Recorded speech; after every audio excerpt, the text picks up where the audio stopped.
Ang nanunuot na init ng hapon sa Maynila ay tila walang epekto kay Ricardo Manlapat. Sa loob ng kanyang itim na Mercedes na marahang gumagapang sa siksikang trapiko ng Quezon Boulevard, ang lamig ng aircon ay nagsisilbing pader sa pagitan niya at ng magulong mundo sa labas.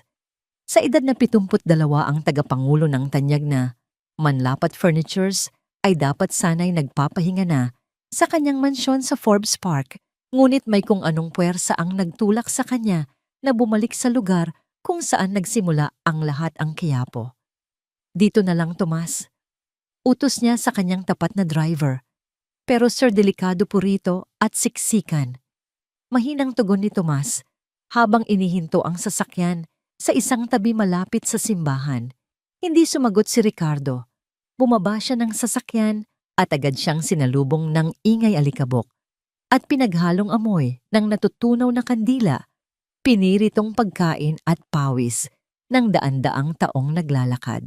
Ang kanyang mamahaling leather shoes ay tila maling-mali sa maruming semento at ang suot niyang barong na gawa sa pinya ay isang malinaw na senyales na hindi siya kabilang doon. Ngunit para kay Ricardo, ang paglalakad sa Quiapo ay isang pagbabalik tanaw. Dito sa isang maliit na pwesto, nagsimula ang kanyang ama sa paggawa ng mga silyang yantok, ang maliit na binhi na ngayon ay ang dambuhalang Manlapat Furnitures. Naglakad siya hindi pansin ang mga nagtitinda ng agimat at mga debotong nag-aalay ng panalangin. Ang hinahanap niya ay hindi inspirasyon para sa bagong disenyo, kundi isang piraso ng kanyang nakaraan, isang pakiramdam na matagal nang nawala mula nang mamatay ang panganay niyang anak na si Marco, 7 taon na ang nakalilipas. At sa gitna ng karamihan sa isang sulok kung saan nagtitinda ng mga palamig at pritong merienda, natigilan siya. Ang kanyang mga paa ay tila napako sa kinatatayuan. May isang babae. Payat, ang suot nitong damit ay luma at naninilaw na sa kapaguran. Nakaupo ito sa isang maliit na bangkong plastik sa likod ng isang kariton ng pagkain. Sa harap niya 2 bata, isang lalaki na nasa mga 10 taong gulang at isang babae na marahil ay 7 ang nagsisiksikan sa tabi niya. Isang mangkok lamang ng pansit ang nasa kanilang harapan. Nagsimulang manikip ang dibdib ni Ricardo. Kinutsara ng babae ang kaunting pansit at isinubo sa mas batang babae. Ang batang lalaki naman ay humigop lamang ng sabaw. Ang mga mata ay nakatingin sa kapatid, tila tinitiyak na ito muna ang makakakain. At nang bahagyang lumingon ang babae, para itong isang matalim na kidlat na tumama sa puso ni Ricardo. Ang hugis ng kanyang mukha, ang paraan ng paggalaw ng kanyang mga kamay, ang pagod at nalulumbay na anyo ng kanyang mga mata. Hindi maaari. Ngunit ang katotohanan ay malinaw pa sa sikat ng araw.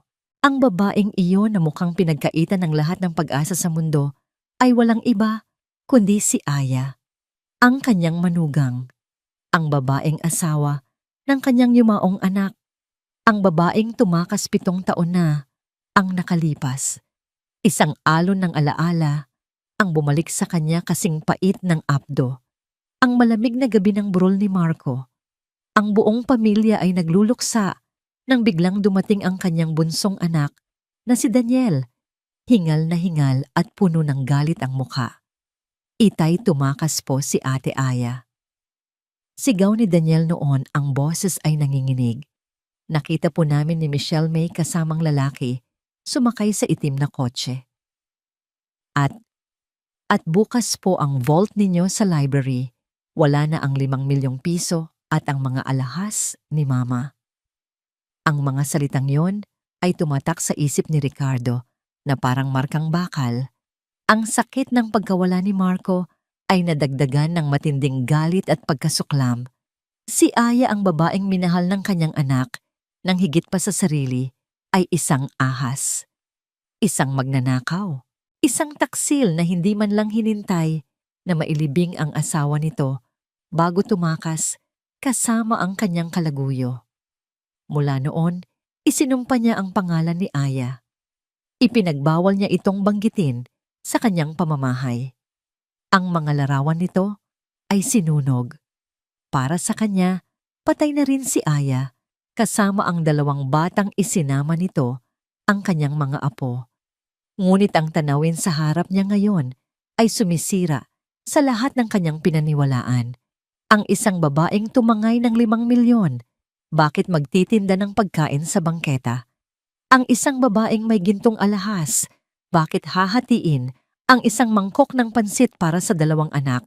At ang isang babaeng sumama sa ibang lalaki, nasaan ang lalaking yon ngayon? Bakit tila mag-isa niyang pinapasan ang bigat ng buong mundo? Pinagmasdan ni Ricardo ang kanyang mga apo. Payat ang mga ito at ang kanilang damit ay halatang mas malaki kaysa sa kanilang mga katawan. May bakas ng dumi sa kanilang mga pisngi, ngunit ang kanilang mga mata ay puno ng pagmamahal habang nakatingin sa kanilang ina. Nakita niya kung paano inabot ng batang lalaki ang panyo mula sa kanyang bulsa at pinunasan ng bibig ng kapatid nitong babae. Isang kirot na hindi niya naramdaman, sa loob ng 7 taon ang biglang bumalik. Ang kirot ng pagiging isang lolo. Napahigpit ang kamao ni Ricardo. Ang galit na inipon niya sa loob ng maraming taon ay nagsimulang magpakita ng mga bitak. Sa ilalim ng galit na yon, isang bagong damdamin ang sumisibol, isang nakakabahalang pagdududa. Paano kung nagkamali ako? Ang kaisipang yon ay napakasama. Halos hindi niya kayang tanggapin.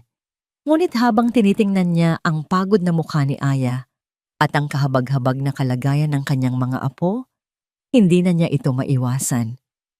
Dahan-dahan siyang tumalikod. Bago pa man siya mapansin ni Aya, ang bawat hakbang pabalik sa kanyang sasakyan ay tila napakabigat. Ang ingay ng kuyapo ay biglang nawala na palitan ng ugong sa loob ng kanyang isipan.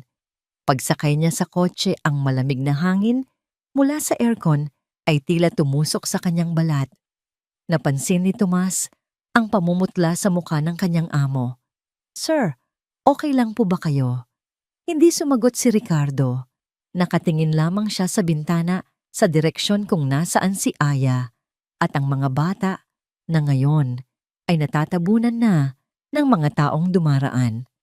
Ang imahe ng isang mangkok ng pansit na pinaghahatian ng 3 tao ay nakaukit na sa kanyang utak. Pagkatapos ng ilang sandali, nang nakabibinging katahimikan, nagsalita si Ricardo. Ang kanyang boses ay mababa, ngunit puno ng bigat at kapangyarihan. "Tomas." "Po, sir." Tumingin si Ricardo sa kanyang driver. Ang mga mata niya ay nagpapakita ng isang bagong determinasyon na hindi nakita ni Tomas sa loob ng maraming taon.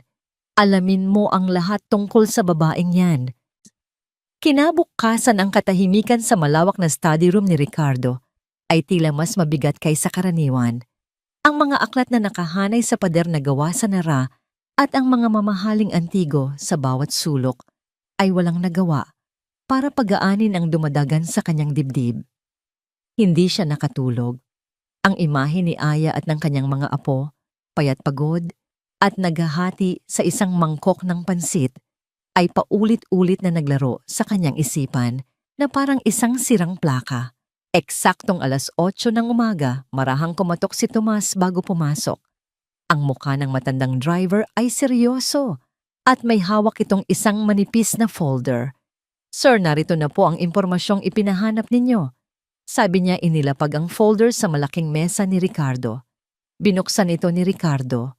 Ang kanyang mga kamay na sanay humawak ng mga kontrata na nagkakahalaga ng milyon-milyon ay bahagyang nanginginig. Ang laman ng folder ay hindi mga numero ng negosyo, kundi ang malupit na katotohanan ng buhay ni Aya sa loob ng 7 taon. Sigang Aya manlapat. Basa ni Thomas mula sa kanyang sariling tala, tila ayaw niyang direktang tingnan ng amo. Kasalukuyan pong may 3 trabaho. Mula 5:00 hanggang 7:00 ng umaga, janitress sa isang maliit na gusali sa Santa Cruz. Mula tanghali hanggang 6:00 ng gabi, tagahugas ng plato sa isang karinderya sa Sampaloc. At mula 9:00 ng gabi hanggang 1:00 ng madaling araw, night shift clerk sa isang convenience store. Bawat salitang binitiwan ni Tomas ay parang isang suntok sa sikmura ni Ricardo. 3 trabaho. Halos walang tulog. Halos walang pahinga. Ang babaeng dati nakatira sa mansyon na ang tanging inaalala ay kung anong damit ang isusuot ay naglilinis ngayon ng sahig at naghuhugas ng pinagkainan ng iba. Nagpatuloy si Tomas, ang boses ay mas bumaba. Nakatira po sila sa isang maliit na kwarto sa Tondo. Isang barong-barong na inuupahan. Ang panganay na lalaki si Leo ay may hika. Ang bunso si Mia ay may bahagyang butas sa puso kaya kailangan ng regular na check-up. Napapikit si Ricardo. Ang hangin sa loob ng malamig na silid ay tila biglang naubos. Ang kanyang mga apo, ang kanyang dugo, may sakit, at ang kanilang ina na pinaniwalaan niyang isang magnanakaw, ang mag-isang bumubuhay at nagpapagamot sa kanila. Ang 5 milyong piso ay tila isang masamang biro sa puntong ito. Salamat, Tomas. Makakaalis ka na. Sabi ni Ricardo, hindi magawang itaas ang kanyang tingin mula sa mga papel. Nang maiwan siyang mag-isa, di naman niya ang bigat ng bawat letra sa ulat. Nakasulat doon ang mga pangalan ng ospital, ang mga halaga ng gamot, ang upa sa bahay na laging huli kong bayaran. Ito ang kwento ng 7 taon, isang kwento ng pagtitiis ng paghihirap at ng hindi masukat na pagmamahal ng isang ina. At sa bawat pahina ang kanyang sariling kasalanan ay lalong lumilinaw.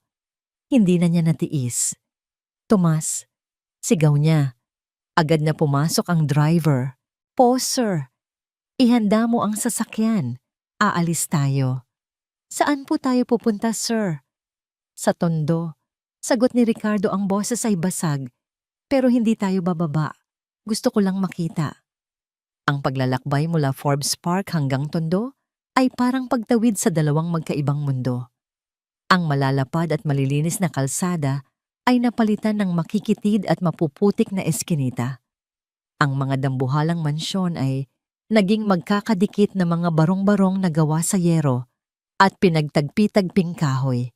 Ang amoy ng mga bulaklak sa hardin ay napalitan ng amoy ng estero at basura. Itinuro ni Tomas ang isang partikular na eskinita. Doon po sa dulo niyan, sir. Mula sa loob ng tinted na bintana ng Mercedes, nakita ni Ricardo ang tinitirhan ng kanyang mga apo. Hindi ito bahay. Isa itong kahon. Isang masikip na silid na ang bubong ay may mga bato para hindi liparin ng hangin. Sa labas naglalaro ang mga batang walang sapin sa paa. Ang ingay at gulo ay nakakabingi at doon sa labas ng munting pinto, nakita niya si Aya. May kausap na isang malaking lalaki na nakasando. Ang lalaki ay naniningil, ang mga kamay ay nakapamewang, ang boses ay malakas at puno ng pagbabanta. Aya, 2 linggo mo nang atrasado sa upa. Kung wala kang pambayad sa kalye, kayo pulutin ng mga anak mo. Sigaw ng lalaki. Nakita ni Ricardo kung paano yumuko si Aya, hindi siya lumaban. Hindi siya nagreklamo. Nakiusap lamang siya, ang boses ay halos pabulong na. Kuya, pasensya na po. Sa susunod na linggo po talaga, pagkasahod ko. Kaunting pasensya pa po. Itinulak ng lalaki ang balikat ni Aya. Wala nang susunod na linggo. Siguraduhin mong may pera ka bukas.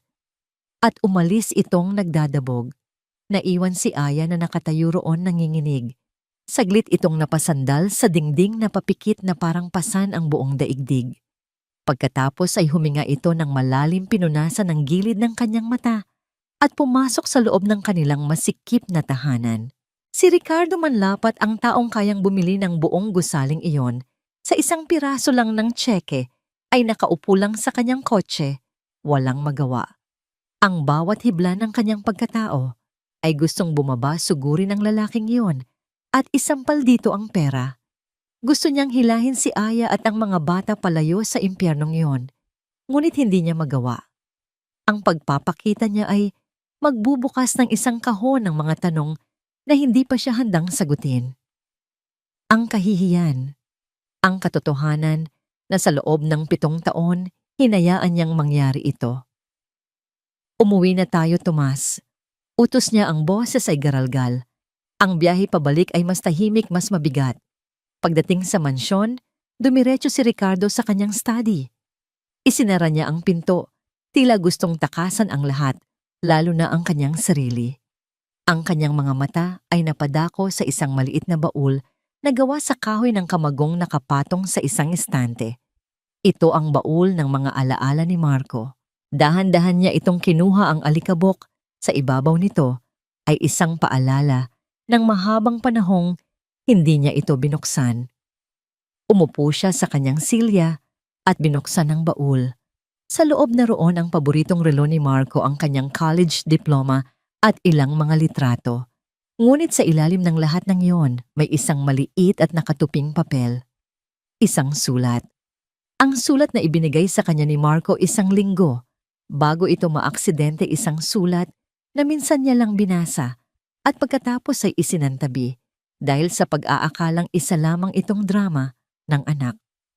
Kinuha niya ito at muling binasa. Ang sulat kamay ni Marco ay malinis at formal, gaya ng dati. Itay, alam ko pong madalas hindi tayo nagkakasundo.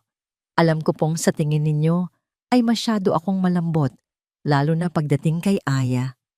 Pero Itay, sana dumating ang araw na pagkatiwalaan mo ako ng totoo. Hindi lang bilang tagapagmana, kundi bilang isang anak na may sariling puso. Sa pagbasa ng mga salitang iyon, gumuho ang lahat ng pader na itinayo ni Ricardo sa paligid ng kanyang puso.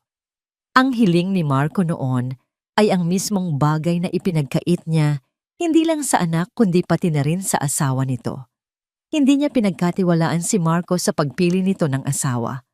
At nang mamatay ito, hindi niya pinagkatiwalaan ang naiwang asawa nito.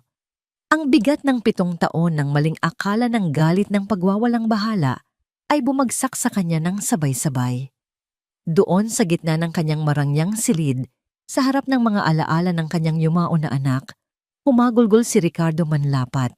Umiyak siya, hindi lang para sa kahabag-habag na kalagayan ng kanyang mga apo at sa sinapit ng kanyang manugang.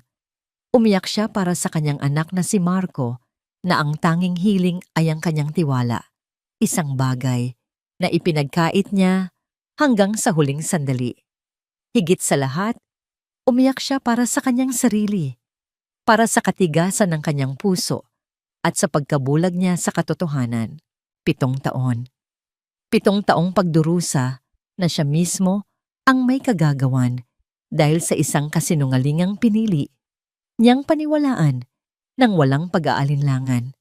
Ang bawat patak ng kanyang luha ay isang pag-amin sa sarili niyang kasalanan. Nang maubos ang kanyang mga luha at mapalitan ito ng isang malamig at mabigat na katahimikan, isang bagay ang nanatiling malinaw sa kanyang isipan. Ang pagdududa ay naging katiyakan. Mali siya. Isang napakalaking pagkakamali. Ngunit ang pag-amin sa pagkakamali ay hindi sapat. Hindi nito mabubura ang mga gabing walang tulog ni Aya, ang gutom ng kanyang mga apo, o ang takot na kanilang nararamdaman sa araw-araw. Kailangan niyang malaman ang buong katotohanan. Hindi mula sa mga ulat ni Tomas, hindi mula sa mga haka-haka. Kailangan niyang marinig ito mula mismo sa bibig ni Aya. Tumayo siya, ang mga tuhod ay nanghihina, ngunit ang kanyang determinasyon ay buo at matatag. Pinunasan niya ang kanyang mga pisngi gamit ang likod ng kanyang palad, isang kilos na hindi niya ginawa sa loob ng maraming dekada. Tiningnan niya ang larawan ni Marco na nakapatong sa kanyang mesa, nakangiti masaya at walang kamalay-malay sa trahedyang sasapitin ng kanyang pamilya. Ang takot na harapin si Aya ay naroon pa rin, ang takot na makita ang galit at pagkasuklam sa mga mata nito. Ngunit mas malakas ang tawag ng konsensya at ng pangangailangang itama ang lahat bago pa mahuli ang lahat. Utang niya ito kay Marco. Utang niya ito sa kanyang mga apo. Utang niya ito kay Aya. Kailangan kong harapin si Aya. Bulong niya sa katahimikan ng silid. Ang kanyang boses ay hindi na nanginginig, bagkus ay matigas na parang bakal. Kailangan kong malaman ang totoong nangyari. Ano man ang kapalit. Habang si Ricardo ay nilalamon ng bigat ng nakaraan sa kanyang tahimik na mansyon sa kabilang bahagi ng lungsod, sa isang marangyang tahanan sa loob ng Ayala Alabang Village, ang mundo ay ibang-iba.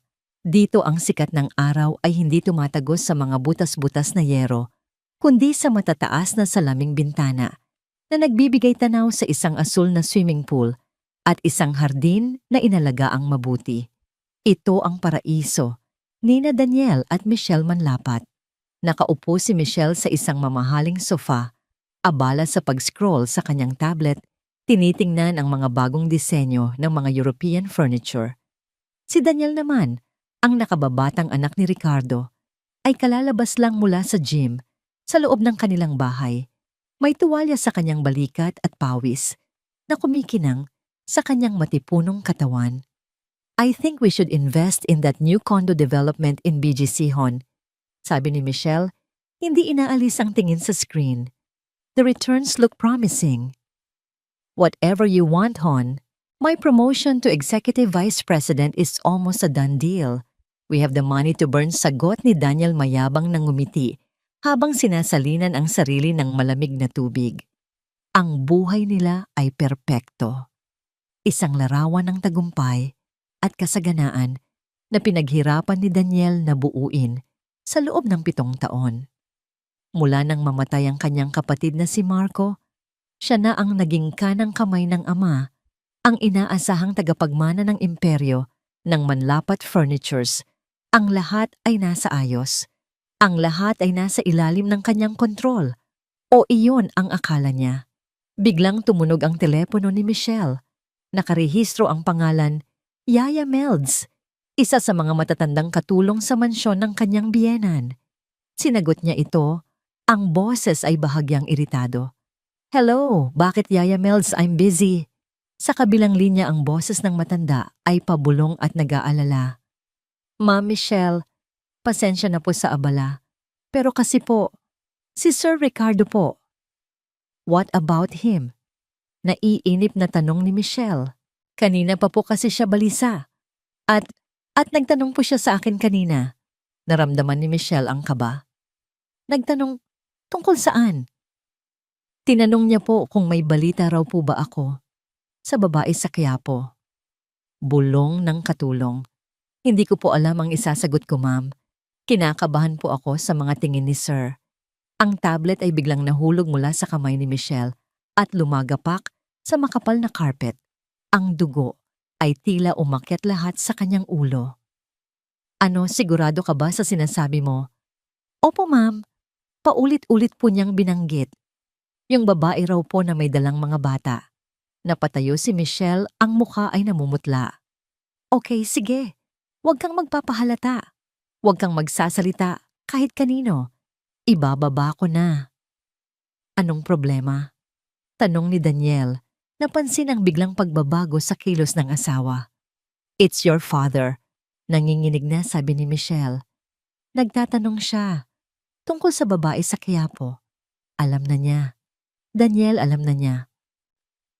Ang ngiti sa mukha ni Daniel ay biglang naglaho. Pinalitan ito ng isang matigas na ekspresyon. Sino ang nagsabi sa'yo niyan? Si Yaya Melds. Oo, Daniel, anong gagawin natin? Paano kung nahanap na niya si Aya?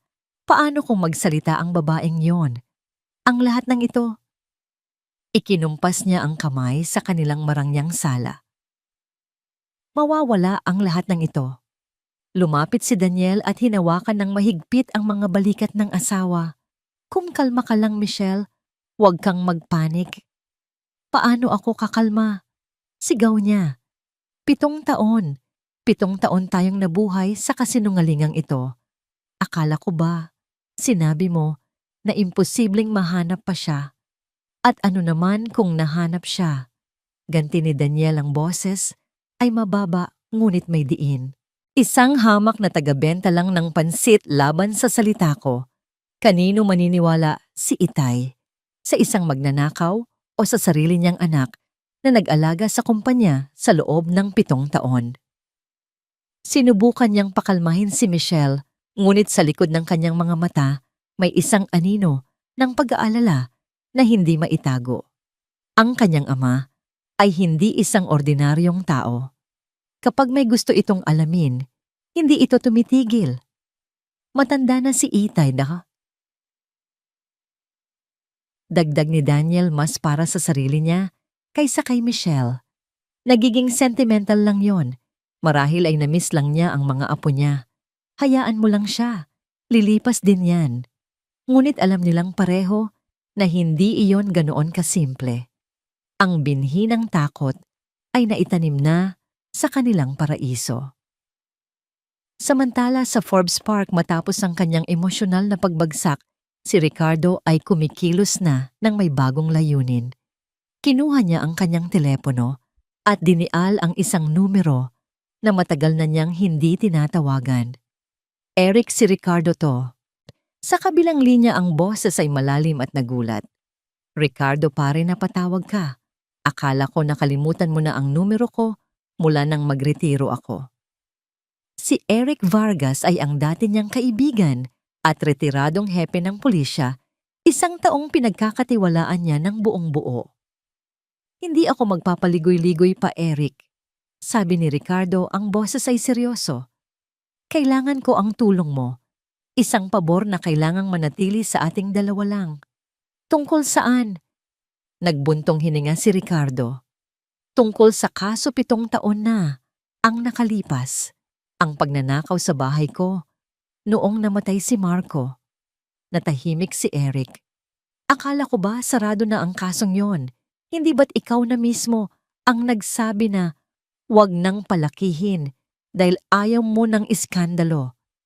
Nagbago ang isip ko, sagot ni Ricardo. May mga bagay na hindi magkakatugma. Gusto ko lang siguraduhin para sa kapayapaan ng isip ko. Can you pull some strings? Ano ang kailangan mo? Gusto kong makita ang lahat ng financial records ng asawa ni Marco, ni Aya. Mula 7 taon na nakalipas hanggang ngayon. Bawat deposito, bawat withdrawal, gusto kong malaman kung saan napunta ang 5 milyong piso. Sige, Ricardo. Hindi yan madali, pero susubukan ko. Bibigyan kita ng update sa lalong madaling panahon. Pangako ni Eric. Pagkatapos ng tawag na kahinga ng bahagya si Ricardo, ang unang hakbang ay nagawa na. Ngayon, ang kailangan na lang niyang gawin ay maghintay. Hindi nagtagal ang kanyang paghihintay. Gabi na nang muling tumunog ang telepono ni Ricardo, si Eric. Ricardo? Simula ni Eric ang boses ay may kakaibang tono, isang halo ng pagtataka at pag-aalala. Nakuha ko na ang mga bank records. At may problema. Umupo ng tuwid si Ricardo. Anong problema? Ricardo, kakaibas to, sabi ni Eric. Sa loob ng 7 taon, walang kahit isang malaking deposito na pumasok sa account ni Aya. Ang pinakamalaking halaga na pumasok ay sweldo niya mula sa isang convenience store na hindi lalagpas sa 10,000. Sa katunayan, ang records niya ay puno ng maliliit na utang. Loan sa mga lending company, mga utang sa credit card na hindi nababayaran. Ricardo, kung ninakaw niya ang 5 milyon, siguradong wala sa kanya ang pera. Gabi na at halos patay na ang mga ilaw sa kahabaan ng sampalok nang huminto ang marangyang Mercedes sa isang madilim na kanto. Ang lugar ay malayo sa kinang ng Forbes Park. Dito ang hangin ay amoy usok ng sasakyan at lumang mantika. Mula sa loob ng kotse tanaw ni Ricardo ang isang maliit na karinderya na bukas pa. Ang ilaw nitong fluorescent ay kumukutikutap, tila pagod na rin sa magdamag na pagbibigay liwanag. Sa loob sa likod ng maruming salamin nakita niya si Aya. Nakatalikod ito, abala sa paghuhugas ng isang bundok ng mga platong sebohin sa isang malaking lababo. Bawat kilos niya ay mabagal mekanikal at puno ng kapaguran. Pinanood siya ni Ricardo sa loob ng ilang minuto. Hindi ito ang Aya na kilala niya ang masayahin at puno ng buhay na manugang. Ang babaeng nasa harap niya ay isang anino, isang kaluluwang hinubaran ng lahat ng kulay. "Hintayin mo ako rito, Tomas." Utos ni Ricardo. Ang kanyang boses ay halos pabulong. Bumaba siya ng sasakyan. Bawat hakbang niya patungo sa karinderya ay tila isang pag-amin sa kanyang kasalanan. Pumasok siya sa loob. Ang amoy ng pinaglutuan at sabon ay sumalubong sa kanya. Isang matandang babae marahil ang may-ari ang nagulat sa pagpasok ng isang lalaking halatang hindi nababagay sa lugar. Ngunit ang mga mata ni Ricardo ay nakatuon lamang sa babaeng nasa lababo. Aya. Ang pagtawag niya sa pangalan nito ay mahina. Ngunit sa katahimikan ng gabi, umaling-awngaw ito na parang kulog. Narinig ito ni Aya. Nanigas siya sa kinatatayuan na bitawan ng hawak na basahan na lumagapak sa sahig. Dahan-dahan siyang lumingon. Nang makita niya si Ricardo manlapat na nakatayo ilang hakbang lang mula sa kanya, ang lahat ng dugo sa kanyang mukha ay tila hinigop. Ang kanyang mga mata ay nanlaki sa purong takot. Napaurong siya hanggang sa mapasandal sa pader ang mga kamay ay itinaas na parang isang hayop na nasukol. "Anong ginagawa ninyo rito?" Nanginginig niyang tanong. Ang boses niya ay basag puno ng pangamba. "Kailangan nating mag-usap." Mahinahong sabi ni Ricardo, sinusubukang kontrolin ang sariling emosyon. "Wala po tayong dapat pag-usapan." Mabilis na sagot ni Aya. Ang tingin ay nagpapalipat-lipat sa pagitan ni Ricardo at ng pinto, tila naghahanap ng matatakasan. "Umalis na po kayo. Parang awa niyo na." Hindi gumalaw si Ricardo. "Hindi ako aalis hanggat hindi mo ako kinakausap." Lumapit siya ng isang hakbang. "Nakita ko kayo sa Quiapo. Nakita ko ang mga apo ko." Ang pagbanggit sa mga bata ay nagbigay ng kaunting tapang kay Aya. Ang takot sa kanyang mga mata ay nahaluan ng determinasyon ng isang ina. "Huwag ninyong idamay ang mga anak ko dito." "Idadamay ko sila dahil mga apo ko sila," sagot ni Ricardo bahagyang tumaas ang boses. "At gusto kong malaman kung bakit sila nagkakaganyan habang ang ina nila ay may tinatagong 5 milyong piso. Iyon na ang huling salita na kailangan ni Aya. Ang isang salita na bumasag sa lahat ng pader ng pagtitimpi na itinayo niya sa loob ng 7 mahahabang taon. Pera.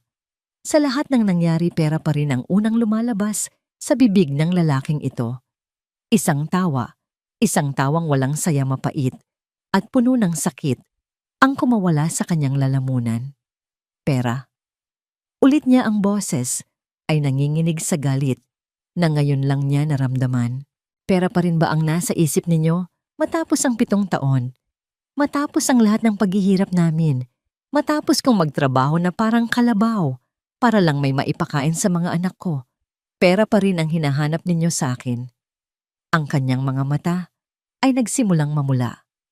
Ang 7 taon ng pag-iyak sa gabi, ng pagkalam ng sikmura, ng pagyuko ng ulo sa mga naniningil, ng pagmamakaawa para sa kaunting tulong, lahat ng yon ay bumalik na parang isang dambuhalang alon.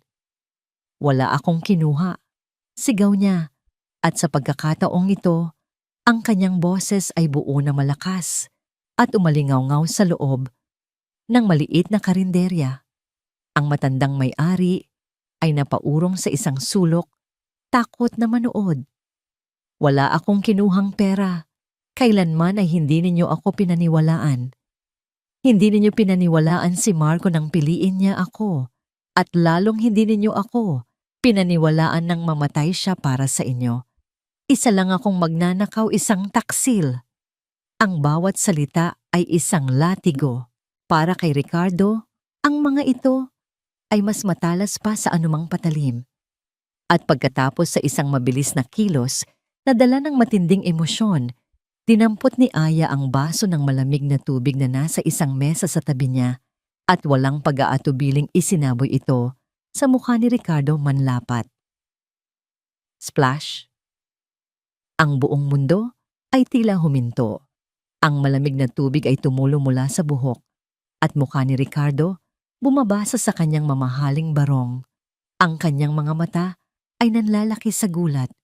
Sa buong buhay niya, walang sino man ang gumawa sa kanya nito. Walang sino man ang naglakas loob. Naiwan si Aya na nakatayo ang dibdib, ay mabilis na umaakyat baba. Ang kamay na may hawak sa baso ay nanginginig. Isang bahagi niya ay natatakot sa kanyang ginawa, ngunit isang mas malaking bahagi ang nakaramdam ng kakaibang kagaanan. Ang kagaanan ng isang taong sa wakas ay nakaganti kahit sa maliit na paraan. Ngunit ang reaksyon ni Ricardo ang mas nakakagulat. Hindi siya sumigaw, hindi siya nagalit. Dahan-dahan niyang kinuha ang panyo mula sa kanyang bulsa at pinunasan ang kanyang mukha. At habang nakatitig siya sa nag-aapoy na mga mata ni Aya, hindi niya nakita ang isang magnanakaw. Hindi niya nakita ang isang taksil. Sa mga mata ni Aya sa sakit galit at pagmamahal nito para sa kanyang mga anak, nakita niya ang multo ng sarili niyang anak na si Marco na ang tanging hiling ay ang kanyang tiwala.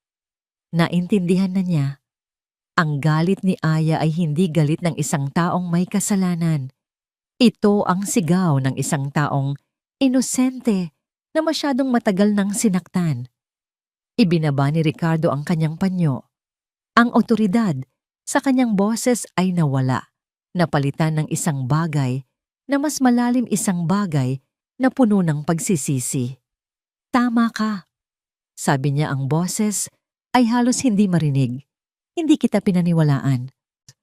Tumingin siya ng diretso sa mga mata ni Aya at sa unang pagkakataon, sa loob ng 7 taon kinausap niya ito, hindi bilang isang biyanan, kundi bilang isang taong naghahanap ng kapatawaran. Sabihin mo sa akin ang katotohanan. Ang katahimikan na bumalot sa karinderya pagkatapos ng mga salita ni Ricardo ay mas mabigat pa sa sigawang naganap kanina.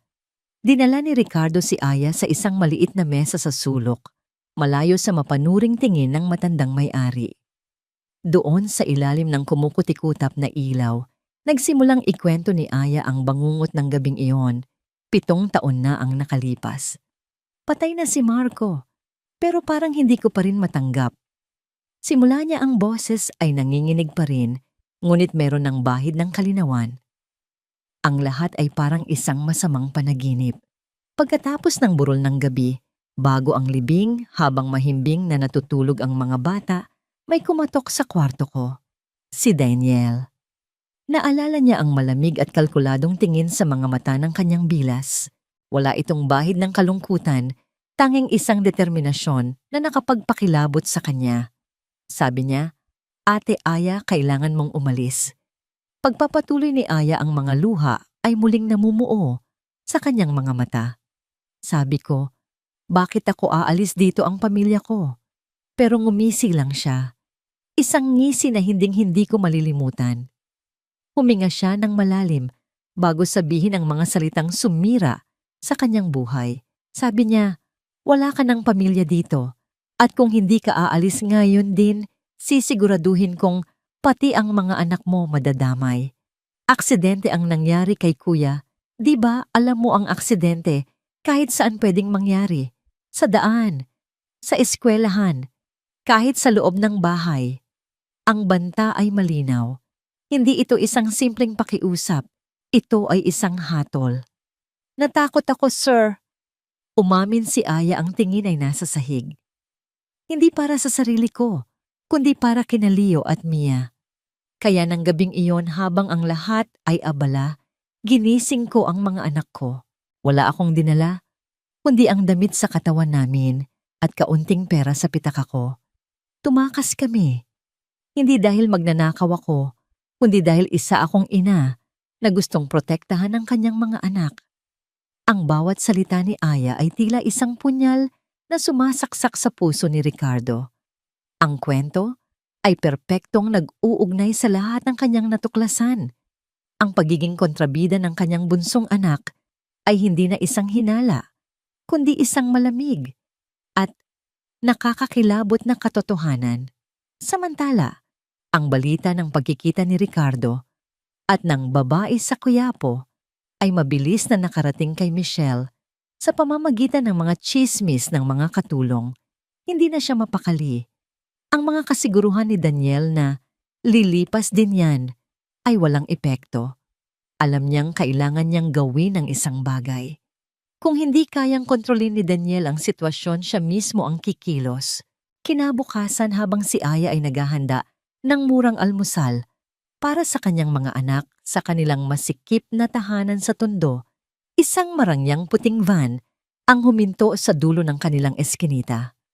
Mula rito, bumaba si Michelle, suot ang malalaking sunglasses at isang damit na nagkakahalaga marahil ng isang taong upa ni Aya. Maarte niyang tinahak ang maputik na daan, ang mamahalin niyang takong ay lumulubog sa lupa, ang muka ay nandidiri sa paligid. Walang katok-katok, marahas niyang itinulak ang pintong gawa sa yero. Natigilan si Aya. Sa harap niya nakatayo ang babaeng huli niyang nakita sa burol ng kanyang asawa.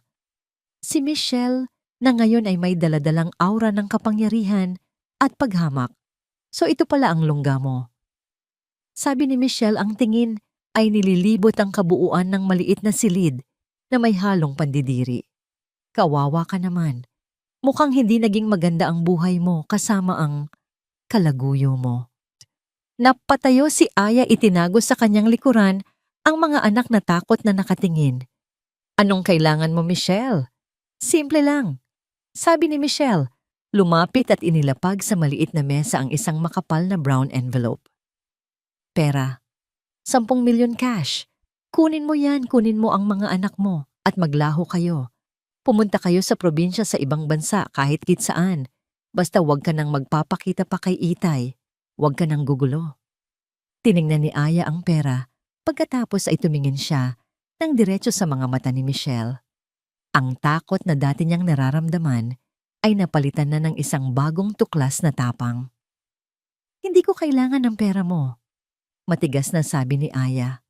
Ang kailangan ko ay hustisya para sa asawa ko. Ang pagtanggi ni Aya ay isang sampal sa mukha ni Michelle.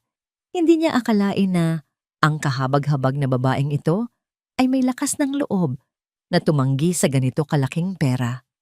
Ang kanyang pagkukunwaring kalmado ay biglang naglaho. Hustisya. Tumawa si Michelle ng mapakla. Anong alam mo sa hustisya? Isa ka lang hamak na basura na sumira sa pamilya namin. At ngayon, gusto mo pang guluhin ang buhay na binuo namin ng asawa ko. Ang buhay na binuo ninyo sa kasinungalingan. Ganti ni Aya, iyon na ang huli. Ang galit ni Michelle ay sumabog. Sa isang mabilis na kilos, itinaas niya ang kanyang kamay. Slap. Ang tunog ay umaling-awngaw sa maliit na silid. Ang sampal ay napakalakas at tumama ito sa pisngi ni Aya, dahilan para mapaatras siya at mabuwal sa sahig. Napaiyak sa takot ang mga bata. Hayop ka. Sigaw ni Michelle, ang muka ay nag-aapoy sa galit. Sa tingin mo ba may maniniwala sa'yo? Ikaw na isang magnanakaw? O kami na nag-alaga kay Itay sa loob ng 7 taon? Subukan mong magsalita at sisirain ko hindi lang ang buhay mo, pati na rin ang kinabukasan ng mga batang yan. Nakatayo si Michelle nakapamewang habang si Aya ay nasa sahig.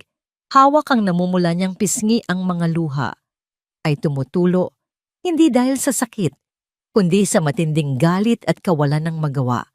Ngunit hindi nila alam sa dulo ng eskinita, nakamasid ang lahat. Si Tomas ang driver ni Ricardo. Inutusan siya ng kanyang amo na bantayan ang pamilya ni Aya nang hindi nagpapahalata. Nakita niya ang pagdating ng puting van. Narinig niya ang sigawan. At nakita niya sa pamamagitan ng siwang sa dingding ang malinaw na pagsampal ni Michelle kay Aya. Agad niyang kinuha ang kanyang telepono. Pagkatapos ng ilang sandali, umalis si Michelle, puno ng pagmamalaki, na parang isang reynang nanalo sa isang laban. Iniwan niya ang envelope sa mesa, sigurado na pag-isipan ni Aya ang kanyang alok. Nang makaalis na ito, dahan-dahang tumayo si Aya, niyakap ang kanyang umiiyak na mga anak. Ang kanyang pisngi ay kumikirot.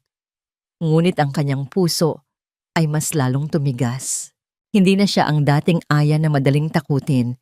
Samantala, sa kabilang linya ng telepono, naririnig ni Ricardo ang bawat detalye mula kay Tomas. Ang alok na 10 milyon, ang banta, at ang sampal.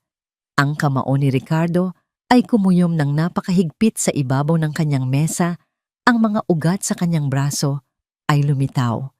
Isang malamig na galit ang gumapang sa kanyang buong katawan. Hindi na ito isang simpleng kwento ng pagnanakaw. Hindi na ito simpleng paninirang puri. Ang ginawa ni Michelle ay isang deklarasyon ng giyera. Ito ay isang desperadong hakbang ng isang taong may itinatagong napakalaking kasalanan. At ngayon, natitiyak na ni Ricardo hindi lang ito tungkol sa pera. Ito ay isang malalim at masalimuot na sabuatan.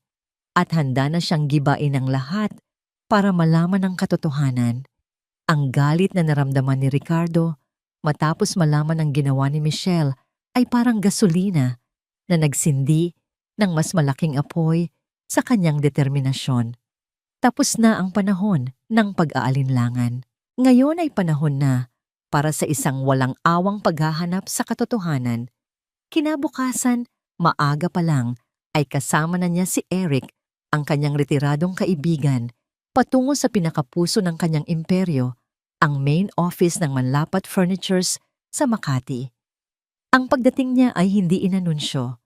Ang mga empleyado mula sa security guard hanggang sa mga manager ay nagulat at nagbigay galang habang siya ay naglalakad sa lobby. Ang kanyang muka ay seryoso at walang emosyon na may kasunod na si Eric na tila isang anino. "Saan tayo, Ricardo?" tanong ni Eric habang nasa elevator sila. "Human Resources. Kailangan kong makita ang lahat ng records ni Marco, partikular na ang araw ng kanyang aksidente."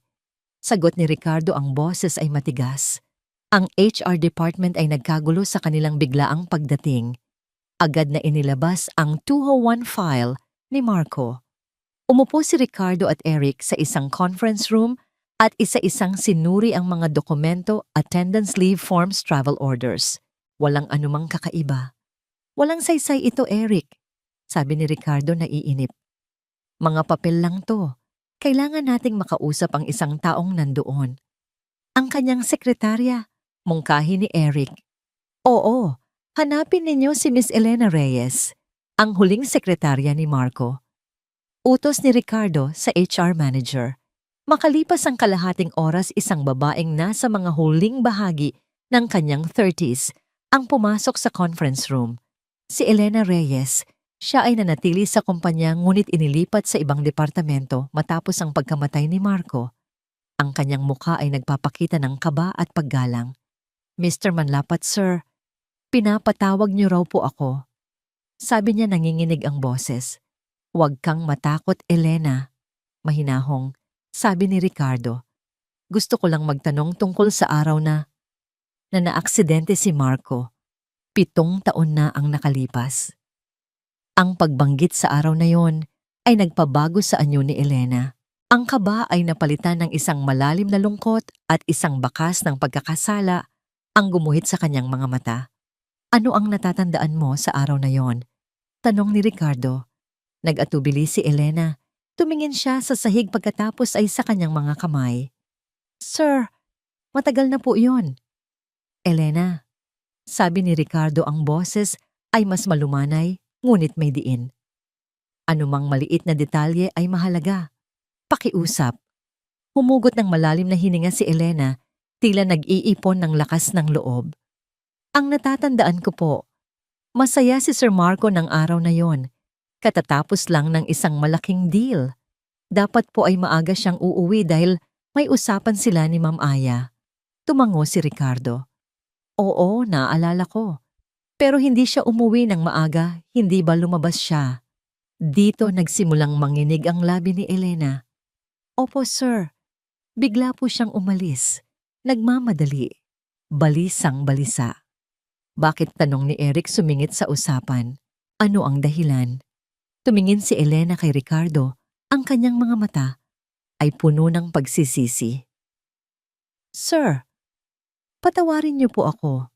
sa loob po ng 7 taon. Binabagabag po ako nito. Dapat po ay sinabi ko na sa inyo noon pa. Sabihin mo na ngayon, Elena, utos ni Ricardo. Tumawag po kasi sa opisina. Si Sir Daniel, halos pabulong na, sabi ni Elena. Mga bandang 4:30 po ng hapon yon. Hinahanap niya si Sir Marco. Sabi niya emergency daw po, kaya't ibinigay ko po ang tawag sa kanya. Nanigas si Ricardo sa kanyang upuan. Si Daniel. Nakita ko po ang pagbabago sa mukha ni Sir Marco habang kausap niya sa telepono si Sir Daniel. Pagpapatuloy ni Elena ang mga luha ay nagsisimula ng mamuo. Namutla po siya. Pagkatapos ibaba ang telepono, kinuha niya ang susi ng kotse niya at nagmamadaling lumabas.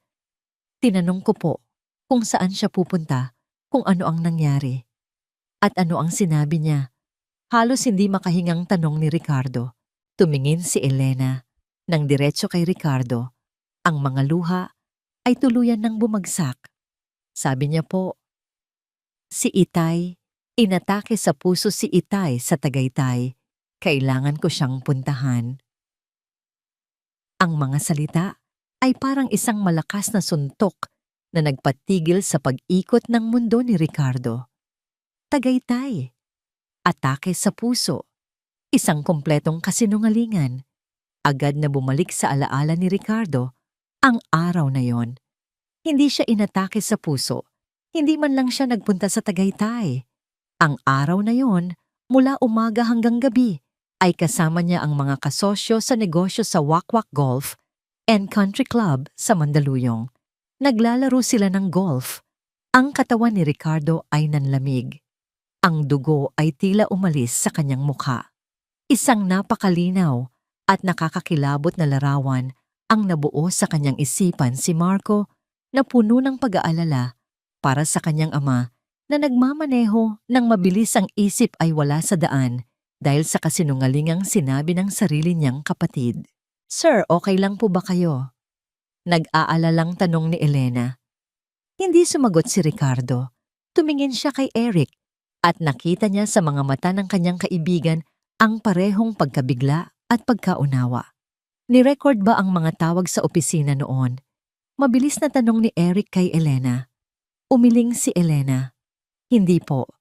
Pero ang telephone logs, ang listahan ng mga papasok at papalabas na tawag, baka po nasa IT pa. Ngunit hindi na yon kailangan ni Ricardo. Ang testimonya ni Elena ay sapat na. Ang kasinungalingan ay nakumpirma na. Elena, salamat sa iyong katapatan. Sabi ni Ricardo, ang boses ay garalgal. Huwag kang mag-alala. Walang mangyayaring masama sa iyo. Nang makaalis na si Elena, naiwan ang dalawang matandang magkaibigan sa tahimik na conference room. Binasag ni Ricardo ang katahimikan, ang boses ay malamig na parang yelo. Nilinlang niya si Marco. Gumawa siya ng kwento para magmadali ang kapatid niya para mataranta ito sa daan. Tumingin siya sa bintana sa mga nagtataasang gusali ng Makati. Ngunit ang nakikita niya ay ang madilim na kalsada kung saan namatay ang kanyang anak. Ang mga piraso ng palaisipan ay nabubuo na at ang larawang lumalabas ay mas masahol pa sa kanyang pinakamasamang bangungot.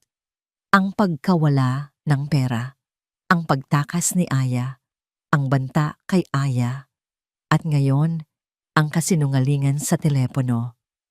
Hindi ito aksidente, Eric. Sabi ni Ricardo, ang kanyang mga kamao ay nakakuyom ng mahigpit. Pinatay niya ang kapatid niya, ang anak ko. Pinlano siyang patayin. Ang pagkatuklas sa kasinungalingan sa telepono ay nag-alis ng lahat ng natitirang pagdududa ni Ricardo.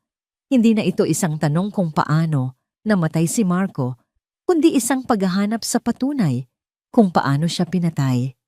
Ang kasong ito ay hindi na tungkol sa pera o paninirang puri.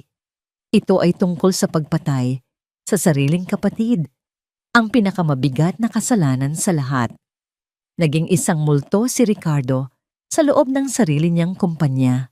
Kasama si Eric, ginugol niya ang sumunod na 2 araw sa paghalongkat ng lahat ng posibleng ebidensya.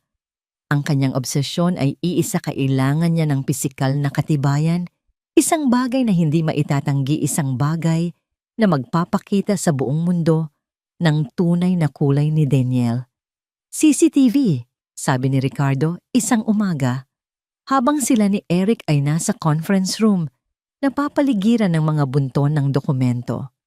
Kailangan nating makita ang CCTV footage mula sa araw na yon. Bumuntong hininga si Eric. Ricardo, 7 taon na ang nakalipas.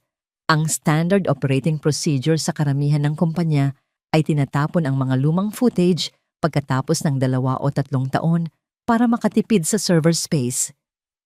Hindi ito ordinaryong kumpanya. Giit ni Ricardo, ang kanyang mga mata ay nag-aapoy. At hindi iyon ordinaryong araw. Iyon ang araw na namatay ang tagapagmana ng Manlapat Furnitures. Hindi ako papayag na wala silang itinabing kopya. Tawagin mo ang hepe ng security. Ngayon din. Ang hepe ng security, si Mang Nestor, isang matandang lalaki, na halos kasabayan ni Ricardo sa kumpanya, ay pumasok na may pag-aalala sa mukha. Sir Ricardo, bati niya. Nestor, ang CCTV footage. 14 ng Abril, 7 taon na ang nakalipas. Lalo na sa 12th floor, sa executive wing. Nasaan na? Direktang tanong ni Ricardo. Nagkamot ng ulo si Mang Nestor. Sir, gaya po ng sinabi ni Sir Eric, matagal na po iyon. Ang nasa main server po natin ay 3 taon lang ang itinatagal. Isang alon ng desperasyon ang dumaan sa mukha ni Ricardo. Ito na ba ang katapusan? Ang huling pag-asa ba niya ay maglalaho o na parang bula? Pero, nagatubiling dugtong ni Mang Nestor. Meron po akong sariling protocol, sir. Kapag may malaking insidente sa kumpanya, isang sunog, isang malaking pagnanakaw o isang pagkamatay, lalo na po't kay Sir Marco. Lahat po ng data mula sa linggong yon ay binabackup ko sa isang hiwalay na external server, isang deep archive kung tawagin. Para lang po sigurado. Isang kislap ng pag-asa ang sumilay sa mga mata ni Ricardo. Nasaan ang server na yon, Nestor? Nasa server room po, sir. Nakalock. Halikayo po, subukan nating hanapin. Ang server room ay malamig at madilim, puno ng ugong mula sa daan-daang makina. Matapos ang halos 1 oras ng paghahanap sa mga lumang hard drives, sa wakas ay natagpuan ni Mang Nestor ang kanyang hinahanap. Isang itim na hard drive na may nakasulat na label. April 12, 18, 2017. Executive Wing. Dinala nila ito sa isang monitor sa sulok. Ang 3 lalaki, si Ricardo, Eric at Nestor, ay nagsiksikan sa harap ng maliit na screen. Ang kanilang mga paghinga ay tila huminto habang binubuksan ni Nestor ang mga file. Lumitaw ang isang grid ng mga CCTV feed. Lahat ay itim at puti, lahat ay may petsa at oras. Aling camera, sir? Tanong ni Nestor. Ang pantry. Ang lounge area, utos ni Ricardo. Lumitaw sa screen ang pamilyar na pantry. Walang tao. Mabilis na pinaandar ni Nestor ang oras. 6:00 ng umaga. 7:00. At pagpatak ng 8:40 a.m., isang pamilyar na figura ang pumasok. Si Daniel. Ang puso ni Ricardo ay nagsimulang kumabog ng malakas. Sa video, si Daniel ay hindi mapakali. Lumingon-lingon siya, tinitiyak na walang nakakakita. Lumapit siya sa cupboard kung saan nakalagay ang mga personal na tasa ng mga executive. Binuksan niya ito at kinuha ang isang partikular na mug. Ang paboritong mug ni Marco, isang regalong may nakaukit na World's Best Kuya mula sa isang company event. Pagkatapos, mula sa bulsa ng kanyang pantalon, dumukot si Daniel ng isang maliit at nakatuping papel.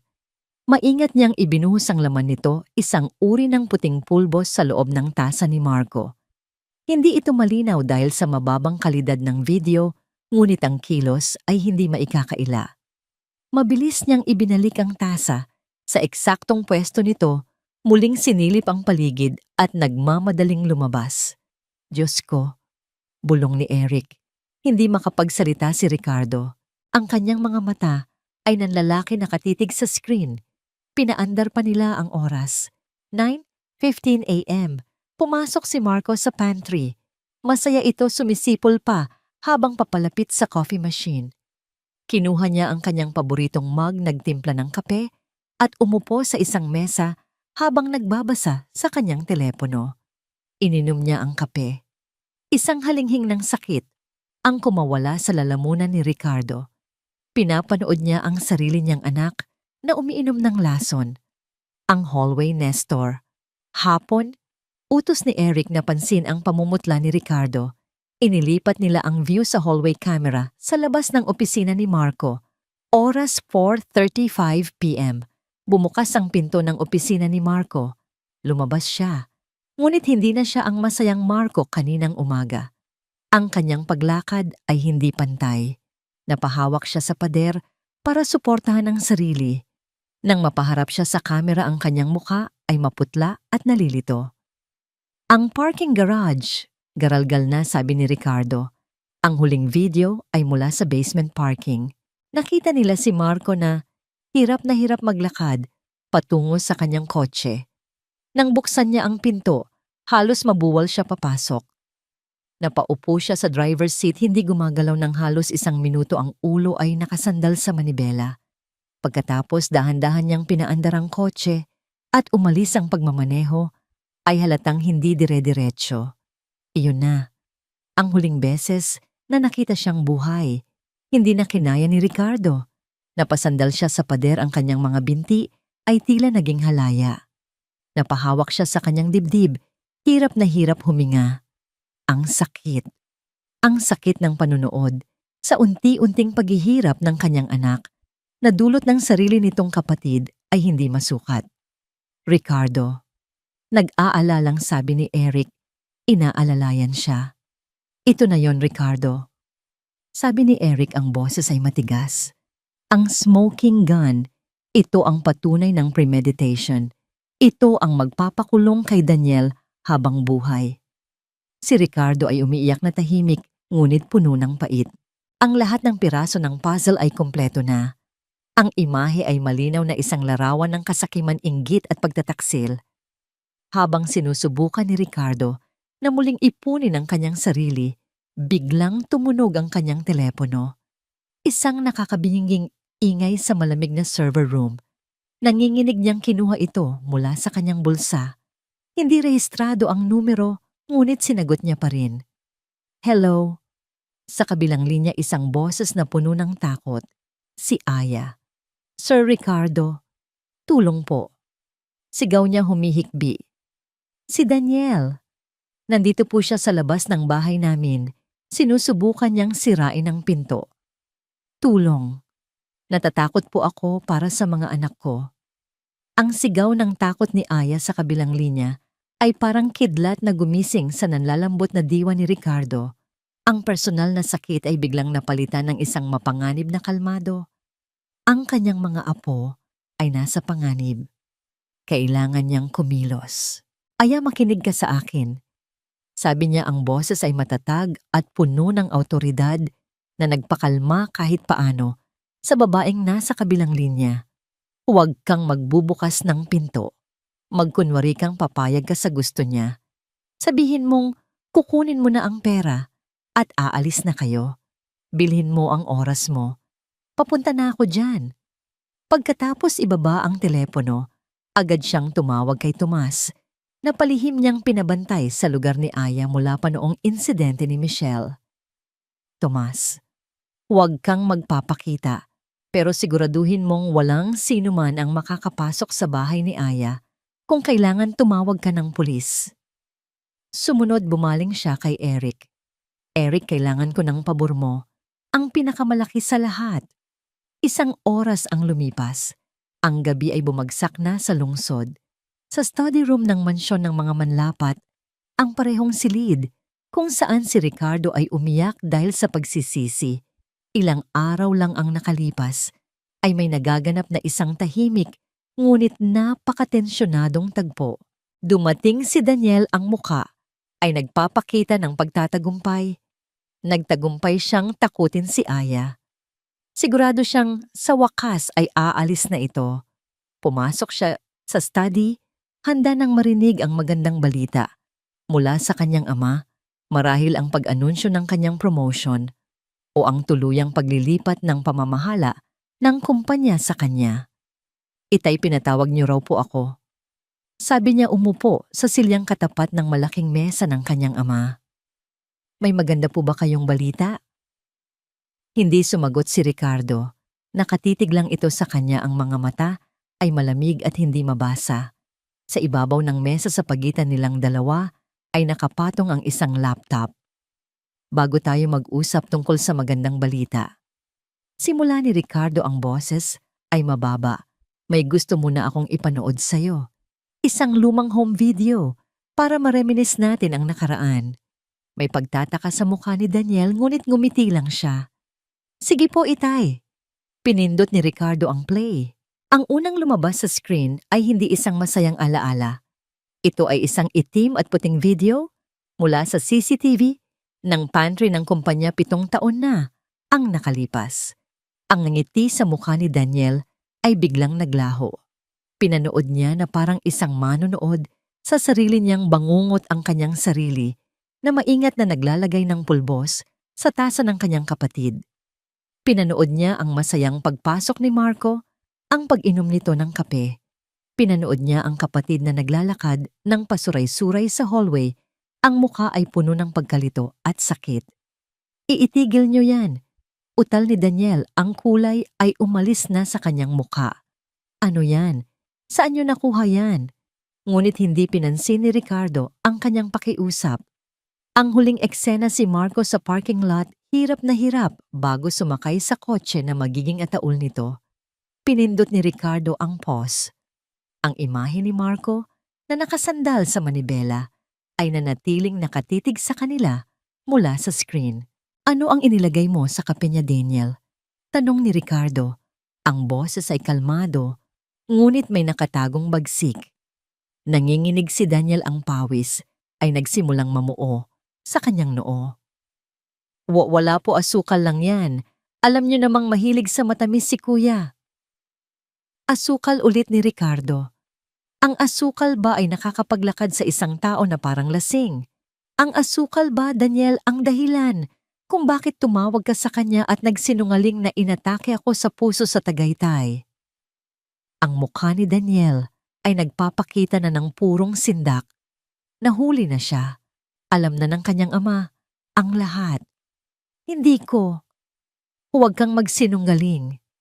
Ang sigaw ni Ricardo ay umalingaw-ngaw sa buong silid na yumanig kahit sa mga antigong kasangkapan. Sa isang kilos na puno ng galit at dalamhati, kinuha ni Ricardo ang isang bagay mula sa isang pedestal sa kanyang tabi, isang malaki at napakagandang banga na gawa sa porselana, isang pamana pa mula sa kanyang lolo, ang simbolo ng pundasyon ng yaman ng kanilang pamilya, ang korona ng kanilang koleksyon. At sa harap ng nanlalaking mga mata ni Daniel, ibinagsak niya ito ng buong lakas sa sahig na gawa sa marmol. Crash! Ang tunog ng nabasag na porselana ay nakabibingi. Ang banga ay naging 1,000 piraso, kumalat na parang mga luha sa makintab na sahig. Ganito, sigaw ni Ricardo, nanginginig sa galit, itinuturo ang mga basag na piraso. Ganito mo sinira ang pamilyang ito. Ganito mo winasak ang lahat ng pinaghirapan namin dahil sa inggit mo, dahil sa kasakiman mo. Ang pagbasag ng banga ay tila ang pagbasag na rin ng huling depensa ni Daniel. Ang kanyang pagkukunwari, ang kanyang kayabangan, ang kanyang mga kasinungalingan, lahat ay gumuho kasama ng mga piraso ng porselana. Napahagulgol siya. Isang iyak ng isang taong tuluyan ng natalo. Patawad, Itay. Patawad. Patawad! Tumawa si Ricardo nang walang saya. Hihingi ka ng tawad. Matapos mong patayin ang kapatid mo. Matapos mong sirain ang buhay ni Aya at ng mga pamangkin mo. Matapos mong lokohin ang sarili mong ama sa loob ng 7 taon. Lumuhod si Daniel sa sahig sa gitna ng mga basag na piraso. Hindi ko po sinasadya. Gusto ko lang po siyang mapahiya. Gusto ko lang siyang magkamali para mapansin niyo naman ako. Palagi na lang si Kuya, palagi na lang siyang magaling. Palagi na lang siyang paborito ninyo. Ako kailanman, Hindi niyo ako nakita. Ang pag-amin, ang matagal nang hinihintay ni Ricardo, ang makamandag na katotohanan na nagmula sa inggit at pagkasuklam. Kaya pinatay mo siya. Bulong ni Ricardo, ang galit ay napalitan ng isang malalim na pagkasuklam. Tumango si Daniel habang umiiyak. Opo, patawarin niyo ako, itay. Patawad. Tumingin si Ricardo sa kanyang umiiyak na anak na nakaluhod sa sahig na parang isang kahabag-habag na basahan. Walang awa, walang pag-ibig, tanging isang malawak na kawalan. Tapos na tayo, Daniel. Sabi niya, ang boses ay walang kabuhay-buhay. Sa hudyat na yon, marahang bumukas ang pinto ng study. Mula sa likod nito, lumabas si Eric Vargas. At sa likod niya 2 unipormadong pulis. Ang kanilang mga muka ay seryoso, ang kanilang mga kamay ay nasa kanilang mga posas. Ang pag-iyak ni Daniel ay naputol. Ang kanyang mga mata ay nanlaki sa takot habang nakatingin siya mula sa mga pulis pabalik sa kanyang ama. Ang huling piraso ng katotohanan ay tumama sa kanya. Ito ay isang patibong. Itay, hindi niyo magagawa sa akin to.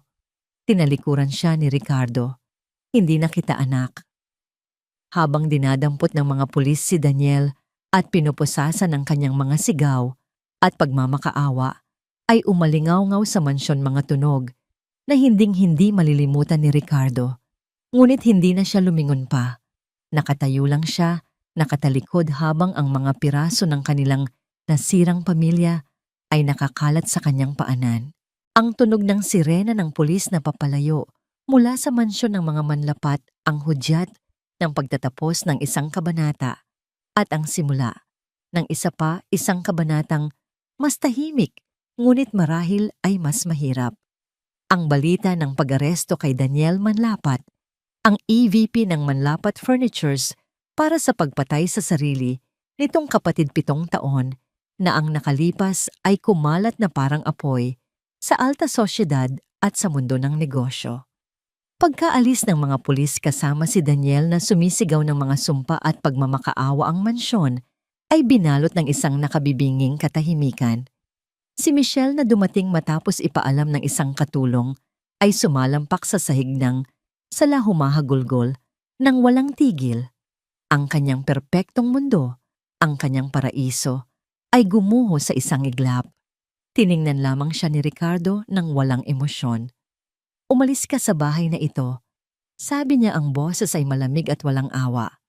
Dalhin mo ang lahat ng gamit mo, pero ang pangalang Manlapat at ang kahit isang sentimo mula sa pamilyang ito ay hindi mo na muling madadala. Wala nang nagawa si Michelle kundi ang umiyak habang tinalikuran siya ni Ricardo. Ngunit hindi sa sarili niyang silid, nagtungo ang matanda. Hindi niya kayang manatili sa loob ng mansyon na puno ng multo ng kasinungalingan. Mayroon siyang isang huling kailangan puntahan. Isang huling bagay na kailangan niyang gawin para sa gabing iyon. Tomas, ihanda mo ang sasakyan, utos niya. Pupunta tayo sa Tondo. Ang biyahe pabalik sa masikip at magulong eskinita ay ibang-iba na ngayon. Kung kanina ay puno ito ng tensyon at pag-aapura, ngayon ay may dala itong isang mabigat, ngunit malinaw na layunin. Nang huminto sila sa tapat ng barong-barong, si Ricardo na mismo ang kumatok. Ang pinto ay marahang bumukas at sumilip si Aya, ang mukha ay namamaga sa pag-iyak, ngunit ang mga mata ay nagpapakita ng bakas ng kagaanan. Sa likod niya ang mga bata ay nakayakap sa kanyang binti, takot pa rin. Walang nagsalita. Tiningnan lang ni Ricardo ang tatlo, ang manugang na sinaktan niya, ang mga apong pinabayaan niya, ang kanilang tahanan na mas maliit pa sa banyo ng kanyang silid ay isang malinaw na salamin ng kanyang napakalaking kasalanan. Pumasok siya sa loob. Ang espasyo ay napakasikip para sa kanyang laki. Umupo siya sa nag-iisang upuang kahoy habang si Aya at ang mga bata ay nanatili sa kanilang pwesto. Hindi siya nagsalita tungkol sa pag-aresto. Hindi niya sinabi ang tungkol sa nangyari sa mansyon. Alam niyang darating din ang oras para doon. Sa halip ang kanyang mga mata ay napunta kay Mia ang kanyang apong babae na bahagyang nilalagnat at umuubo. May lagnat siya. Sabi ni Ricardo, isang simpleng obserbasyon, ngunit ito ang unang beses sa 7 taon na ipinakita niya ng pag-aalala. Tumango si Aya. Galing po sa pagod at takot kanina. Walang anumang salita tumayo si Ricardo. Kumuha siya ng isang maliit na palanggana, pinunasan ito, at nilagyan ng maligamgam na tubig mula sa gripo. Kumuha siya ng isang malinis na basahan. Bumalik siya at lumuhod sa harap ni Mia. Ang dakilang si Ricardo Manlapat, ang hari ng industriya ng Muebles, ay nakaluhod sa maruming semento ng isang barong-barong. Maingat niyang pinunasan ang noo ni Mia. Pagkatapos ay ang mga braso nito, ang mga binti. Ang mga kamay niya na sanay sa pagpirma ng mga dokumento ay nanginginig habang ginagawa ang simpleng gawain ng pag-aalaga. Si Leo, ang panganay na lalaki, ay nakatingin lang. Ang kanyang mga mata ay puno ng pagtataka at pag-aalinlangan. Lumapit siya ng kaunti. Kayo po ba? Kayo po ba talaga ang lolo namin? Tanong niya, ang boses ay mahina at halos pabulong. Ang tanong na yon, na puno ng inosenteng pag-usisa ng isang bata, ang tuluyang bumasag sa natitirang kontrol ni Ricardo. Ang mga luha na pinigilan niya sa mansyon ay bumagsak na. Hindi isang hagulgol kundi isang tahimik na pag-agos. Tumingin siya sa kanyang apo sa mukha na kamukhang kamukha ni Marco. Hindi niya nagawang sumagot. Sa halip iniabot niya ang kanyang kamay at marahang hinaplos ang buhok ng bata. Pagkatapos ibinaling niya ang tingin kay Mia. At sa isang kilos na hindi niya inasahan mula sa sarili, niyakap niya ang 2 bata. Mahigpit. Puno ng pagsisisi, puno ng sakit, puno ng 7 taon ng pangungulila. Patawarin niyo si Lolo. Bulong niya sa buhok ng mga bata. Ang boses ay basag. Patawarin na niyo ako. Naramdaman niya ang maliliit na kamay na yumakap pabalik sa kanya. Si Aya na nakamasid sa eksena ay napahagulgol na rin, ngunit ang mga luha niya ngayon ay hindi na luha ng galit o takot, kundi luha ng kagaanan at ng isang bagong pag-asa. Ginugol ni Ricardo ang buong magdamag sa maliit na silid na yon. Hindi sila masyadong nag-usap, hindi kailangan. Ang kanilang mga presensya, ang isang lolong nagsisisi, isang inang nagpapatawad, at 2 batang nagsisimulang magtiwala ay sapat na. Nakaupo lang sila sa sahig magkakasama habang dahan-dahang lumilipas ang gabi. Siya mismo ang nagbantay sa lagnat ni Mia hanggang sa ito ay bumaba. Siya ang nagkumot kay Leo nang ito ay makatulog sa kandungan ng ina.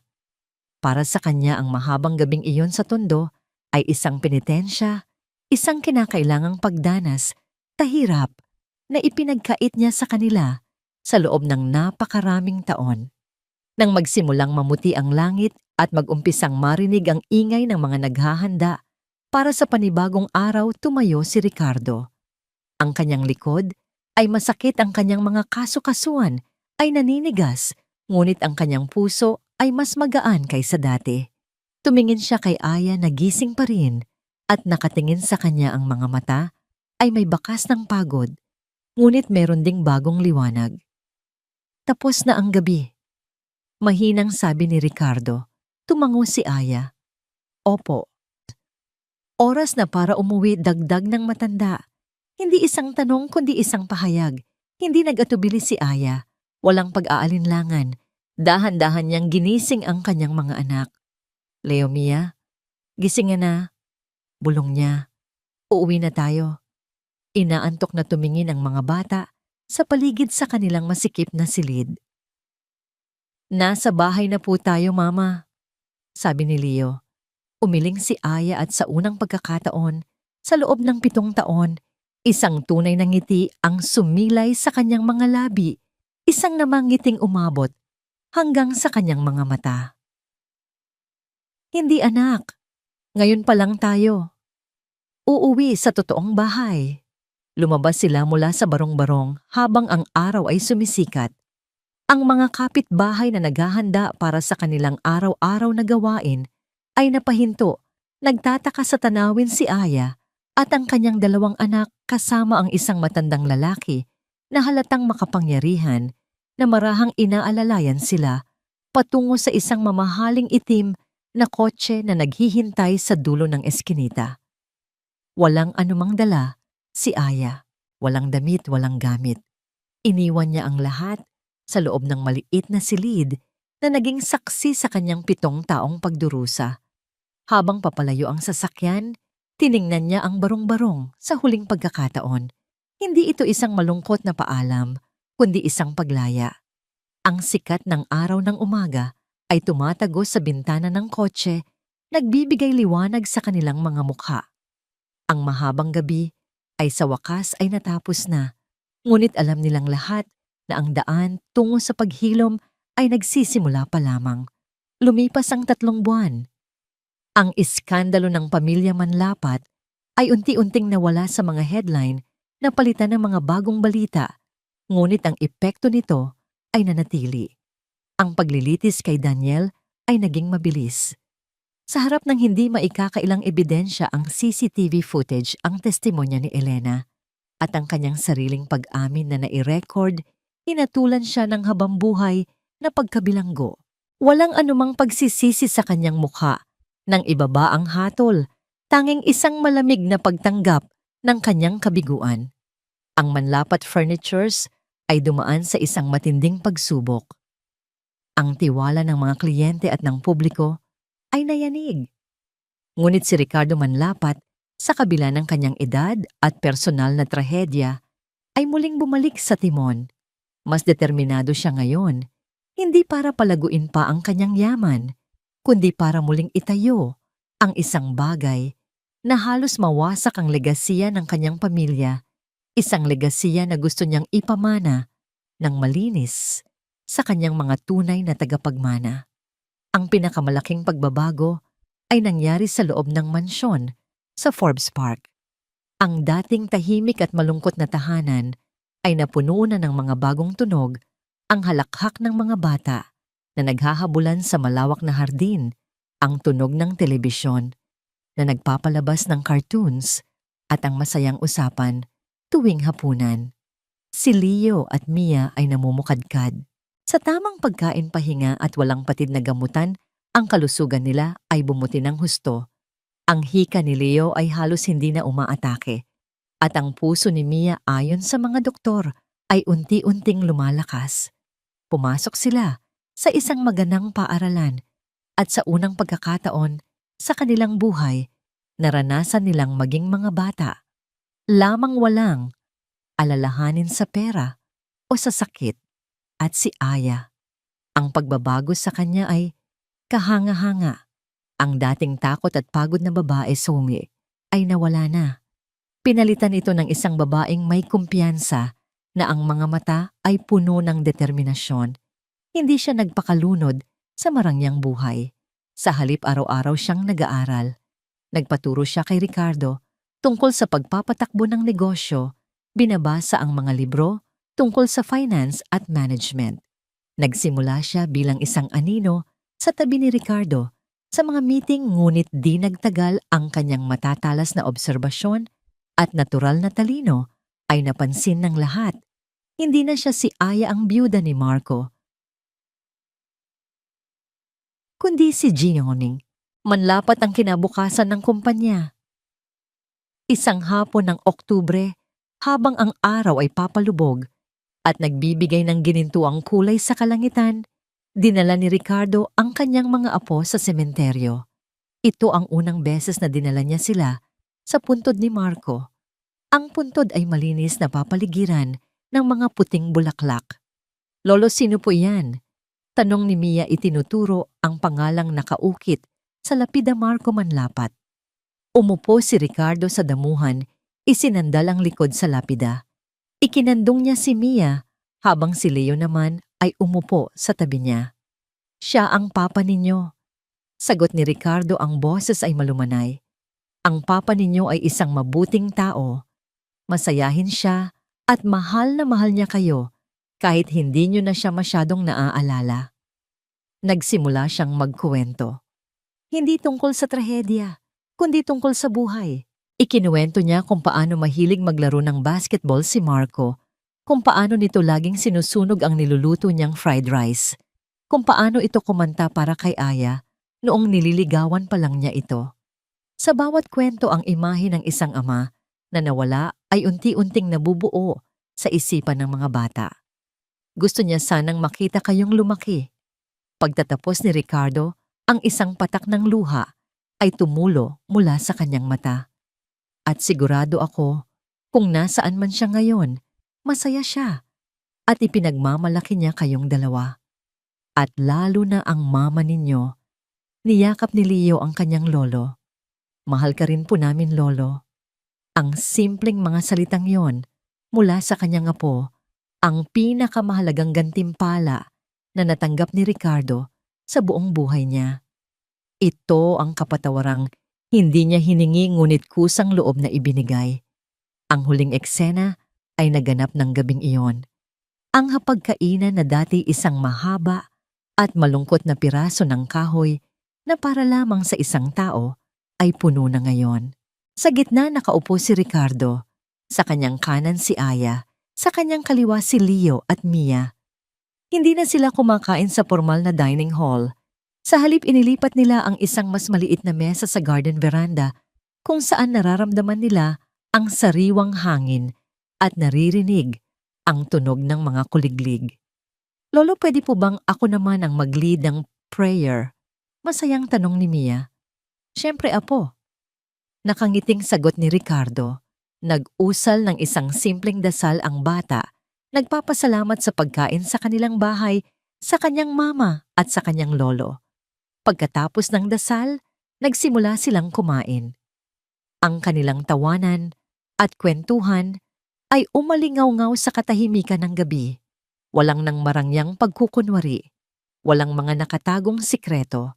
Tanging ang init at pagmamahal ng isang pamilyang sinubok ng panahon, winasak ng kasinungalingan, ngunit dahan-dahang muling binubuo ng katotohanan at pagpapatawad. Tiningnan ni Ricardo ang mga mukha sa kanyang harapan si Aya, na ngayon ay katuwang niya sa lahat ng bagay. Si Leo na nagmana ng kabutihan ni Marco, at si Mia na may ngiti na kayang magpaliwanag ng kahit anong dilim. Sa sandaling iyon, sa gitna ng kanilang simpleng hapunan, nahanap ni Ricardo Manlapat ang kapayapaan na 7 taon niyang hinanap. Ang yaman at kapangyarihan ay walang halaga kumpara dito. Itinaas niya ang kanyang baso. Para sa mga bagong umaga, sabi niya. Itinaas din ni Aya at ng mga bata ang kanilang mga baso. Para sa mga bagong umaga, ulit nila ang kanilang mga boses ay puno ng pag-asa. Ang mga bituin ay nagsimulang lumitaw sa langit, mga tahimik na saksi sa isang pamilyang muling natutong magmahal. Ang bagong umaga ay dumating na.